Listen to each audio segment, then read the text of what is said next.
Қазақ халқы, яғни біз бүгінде жеке тәуелсіз мемлекет құралған болсақ, ұлт ретінде, халық ретінде қалыптасқан болсақ, тілімізді, мәдениетімізді сақтай алған болсақ, біздің осы күнге жетуімізге тарихта қаншама тұлғалар әсер етті, қаншама тұлғалар үлес қосты.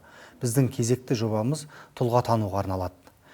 Біз тұлға тануды біздің заманымызға дейінгі, сонау көне дәуірдегі, сақ дәуіріндегі Томиристен бастағымыз келіп отыр. Томирис туралы ең көлемді деректердің бірі гректің ойшылы, тарихшысы Геродоттың жазбаларында кездеседі. Мүмкін оны біріңіз оқыдыңыз, біріңіз оқымадыңыз. Дегенмен сол тарихты еске сала отырып, сол жердегі жазбаларға сүйене отырып, біздің мәдениетімізге қатысты, қазақтың сол кезде дүние танымына қатысты, сақтардың дүние танымына қатысты кейбір элементтерге назар аударғым келеді. Яғни, Геродоттың айтуы бойынша, сақтың көсемі қайтыс болғаннан кейін оның орнына әйелі таққа отырады. Бұлай қарайтын болсақ, көп елдерде әйелдердің таққа отыруын біз көре алмаймыз. Сирек кездеседі. Сондай бір сирек кездесетін фактылардың бірі Томиристің де таққа отыруы. Сол уақытта массагеттердің билігі Томиристің қолында еді. Ол таққа отырғаннан кейін Кир патша, Парсының патшасы Кир бір қулыққа, айлаға көшетті, арнайы хат жазып, елші жолдайды. Оның хатында не деген білесіз бе? Менің назар аударғым келген тұсы да осы еді. Ол өзінің хатында Томириске ғашық екенін, онымен үйленгісі келетінін жазады. Бірақ Томирис оның мақсаты үйлену емес екенін, оның түпкі мақсаты бір елдің патшасын әйел қылсаң, халқын құл қылу екендігін жақсы түсінеді. Сөйтеді де оған өте қатаң түрде жауап береді. Өзінің жымысқы ойын білдіріп қойғаннан кейін енді Кир ашық шабуылға көшеді. Яғни, ол кезде сақтар мен парсылардың ортасында Амудария, Сырдария секілді үлкен өзендер жатыр. Осы өзендерден өтіп, әрі қарай сақтармен ашық шайқасқа түсу үшін Кир кеме жасатады, әскерін дайындайды, сөйтіп ашық шабуылға көшеді. Бұл кеме жасап жатқан сәтін көрген, білген, хабар алған Томирис арнайы хат жазып, елші жолдап өзінің ойын Кирге жеткізеді. Сонда өзінің хатында айтады да: «Ей, король, дейді, сен мына ойыңнан, жоспарыңнан бас тарт, кері қайт. Сенің бұл жасап жатқан шабуылың сенің пайдаңа шешіле ма, зияныңа шешіле ма білмейсің. Сол себепті ойыңнан бас тарт. Одан да өз халқыңа ие бол, өз халқыңа билігін жүргіз. Біздің де өз халқымызбен тығыз қарым-қатынаста өз билігіміз жүргізуімізге араласпа», дейді. Егер сен бұл ойдан бас тартпайтын болсаң, дейді, менің ақылымды, менің насихатым тыңдамайтын болсаң, онда, дейді, сен өзеннен өт, біз өзеннен 3 күншілік жол кері шегінеміз, дейді. Сөйтеміз, сені күтейік, дейді. Сен өтіп ал, аман есен, сөйтте бізбен әділ түрде шайқасқа көш, дейді. Егер, дейді, өзеннен өтуді қаламасаң, онда сен өзеннің ар жағында 3 күншілік жол кері шегін, біз өтейік, дейді. Осы сәтте Томиристің осындай шарт қоюының өзінен қарайтын болсақ, бір әділдігін көреміз да. Егер ол өзеннен өтіп жатқан сәтте аңдып тұрып, өткендей шетінен қырса да, оның қолынан келеді, шамасы жетеді. Бірақ не істеп тұр? Ол әйел патша болса да, әділ шайқасты қалап тұрды. Енді Кир жаққа келейік. Кирдің жағында осы хатты алғаннан кейін Кирдің уәзірлері, сол мемлекеттің жаңағы басты тұлғалары бар ғой, сол уәзірлері барлығы жиналып ақылдасады. Сөйтеді, солардың пікірі екіге жарылады. Бірінің пікірі, оның айтқанындай біз өзеннің арғы бетіне өтейік та, олар 3 күншілік шегінсін, сол жерде шайқасайық десе. Екіншісі, керісінше, олар өтсін, біз шайқасайық дейді. Томиристің өзеннен өтіп Парсы жақта шайқасуына, Парсының территориясына шайқасуына қарсы болғандардың пікірі мынандай да: бұлар атының тұяғы тиген жерді өзінікі деп есептейді. Сол себепті олар келген кезде бізді жеңетін болса, жеріңді де, патшалық сарайыңды да бәрін тас-талқанын шығарып, олар емденіп алады дейді. Сол себепті мүмкіншілігінше арғы бетке өтейік деп сақтың жеріне өтіп барып шайқасқанды қалайды. Сөйтіп соңында екі пікір әбден тартысады, таласады, соңында бір тоқтамға келеді. Сөйтеді де сақтар жақ бетке өтуді шешеді. Сонымен Томирис сол сөзінде тұрып, әділ шайқас бойынша 3 күншілік кер шегінеді. Кир әскерін алып сақтар жақ бетке өтеді.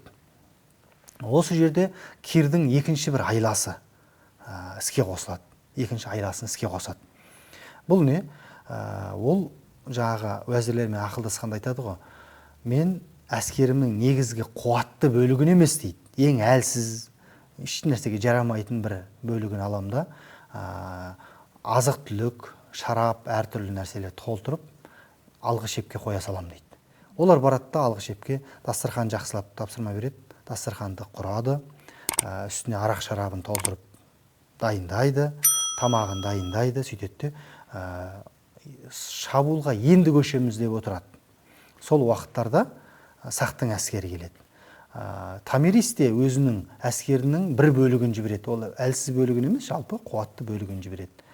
Кирдің ойы сол әлсіз әскерді жіберіп, оны жеңген сақтың әскері қуанып, ана арақ шарапты, сол жердегі дастарханды көріп, қуанып, мәз болып, жеңісін тойлап кетеді дейді. Сөйтіп арақ шараппен әбден мас болып жатқан сәтінде біз барып төбесінен түсе қаламыз да барлығын тырп еткізбей ұстаймыз дейді.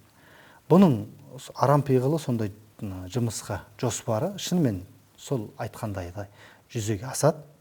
Сөйтіп Томиристің әскерін бастап барған Томиристің ұлы еді.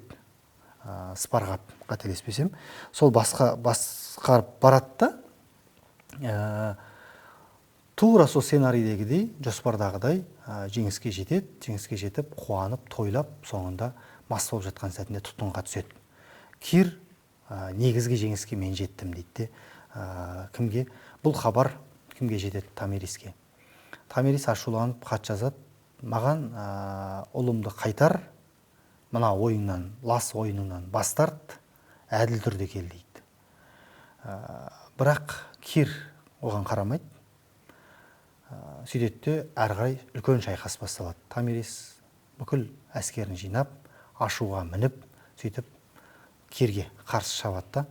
Кирді жеңіп, әскерін тасталқанын шығарып, өзінің басын алып, біздің сол кинода да көргеніміз секілді, тарихта да оқығанымыз секілді, бұл шайқастың соңында Кир жеңіледі, сол шайқаста өледі, ал Томирис әскері жеңеді. Томирistің әскері Кирдің әскерін тасталқанын шығарады, Кирдің де көзін жояды, толық жеңіске жетеді. Осы жерде қарап отырсақ, Томирис ұлын алғы шепке жұмсап жатқан сәтінде, егер бір жеңіске жетсең, масайрап тойлап кетпей деп ескертеді.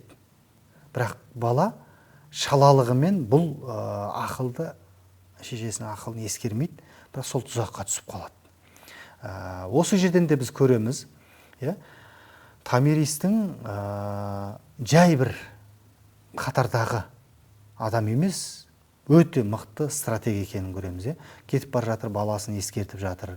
Бұның барлығы сол биліктегі үлкен тактиканы білетін, үлкен деңгейде қалыптасқандығын көреміз. Томирис сөйтіп жеңіске жетті. Енді біз осы оқиғаны мүмкін тарихтан оқыдық, білдік, көрдік, бұл мүмкін таныс оқиғалар шығар. Мен бұл жерде тағы назар аударғым келетін бір мәселе бар. Егер Томирис сол кезде Кирдің жазған хатын көріп, бақыттан бас айналып, маған ғашық болып жатыр, мен де күйеуім қайтыс болды, әрі қарай қайта керемет өмір сүруіме, бақытты болуыма болады деп, ол да сол сезімнің жетегінен шыға алмай, әрі қарай Кирмен қостасып кететін болса да, мүмкін көп адам оны айыптай алмас еді. Мүмкін ақтап алар еді. Әйел ғой, қанша дегенмен, ол да бақытты болу керек қой.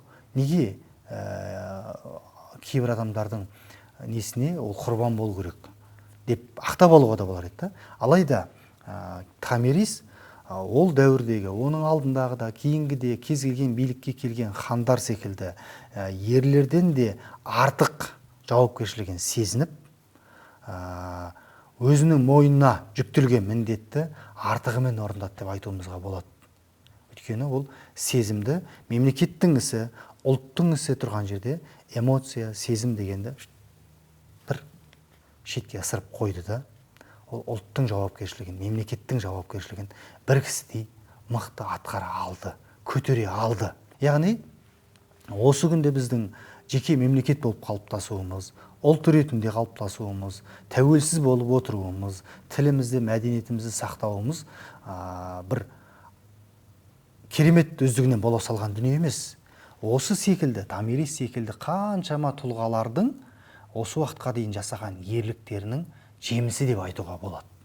Енді біз осы тарихты көріп отырып, кейде үлгі тұтатын, сабақ алатын жерлеріміз бар.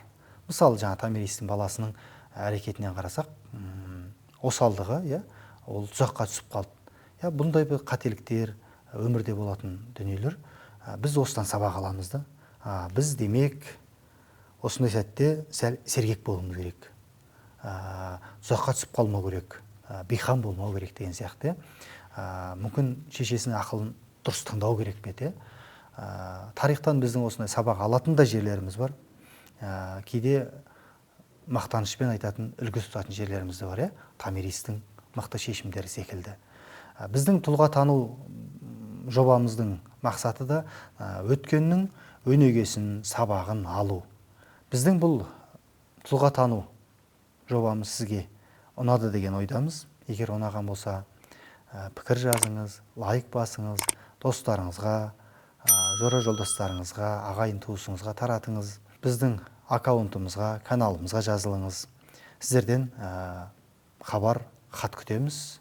Тұлға тану жобамыз әрі қарай жалғасады. Кездескенше сау болыңыздар.